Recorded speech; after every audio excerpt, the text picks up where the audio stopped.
washing nito ay 4 poles lang po ito. So yan po, 4 poles, 1, 2, 3, 4. Ganin din yung running, 4 poles din.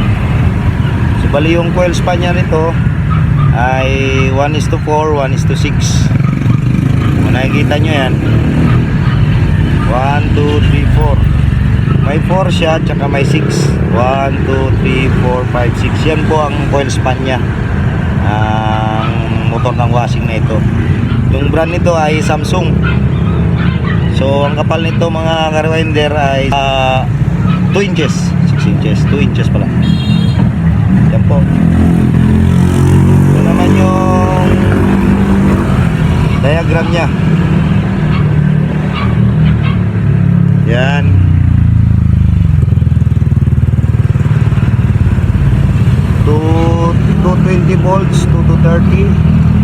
Then 15 microfarad yung kapasitor. So ito po yung wire nya. So bali ito yung common, and then ito yung kapasitor nya, yellow tsaka orange. So ito po yung forward reverse. Dito po nilalagay yung dalawang kapasitor, yung wire nya. So ito yung linya. So ngayon, babarnisan pa natin to, i-bake pa natin. So ipapakita ko lang sa inyo kung paano pag-bake. Lalagyan muna natin ng spaghetti tube tsaka cable tie.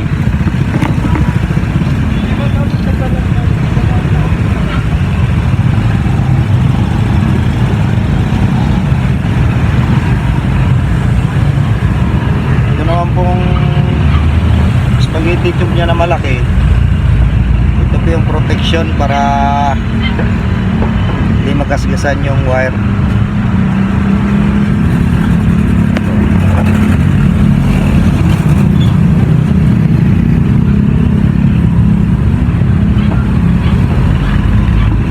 So cable tie.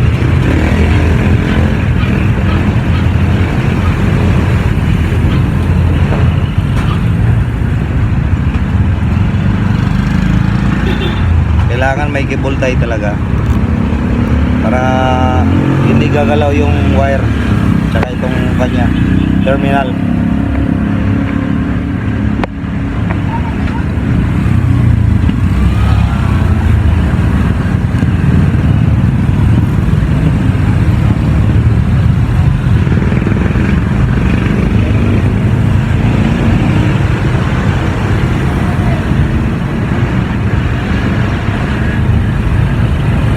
Kung nakikita nyo,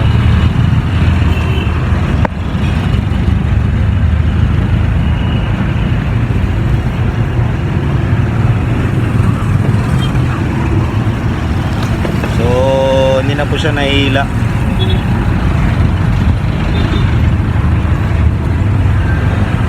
So ito po yung purpose ng cable tie,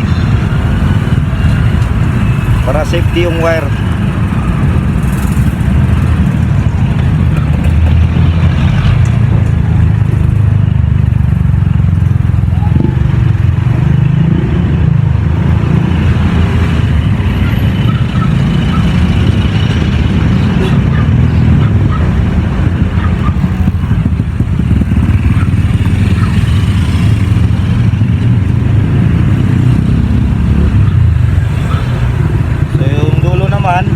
Puputulin natin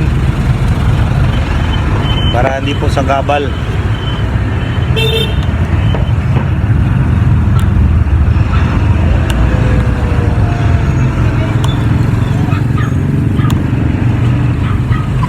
Yan na po yung wire nya. So hindi na po nahihila. Kita nyo. Tapos i-bake natin. Painitin muna natin, tsaka natin lagyan ng electrical varnish. Pakikita ko lang po sa next video natin.